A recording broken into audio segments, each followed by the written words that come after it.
Nadi Shodhana pranayama. So sit in Sukhasana with spine erect. Start with Nasika Mudra. So hold first two fingers and the remaining fingers are open. So this is called Nasika Mudra. So place the hands on the place of control on the nostrils. Inhale through the left nostril. Exhale through the right nostril. Again inhale through the right nostril.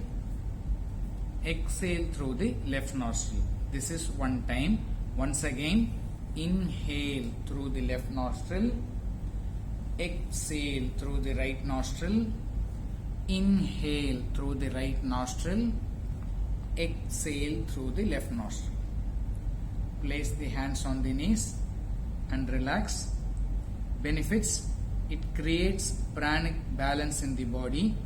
Homeostasis is well maintained. Clears all impurities in the body by removal of the blockages.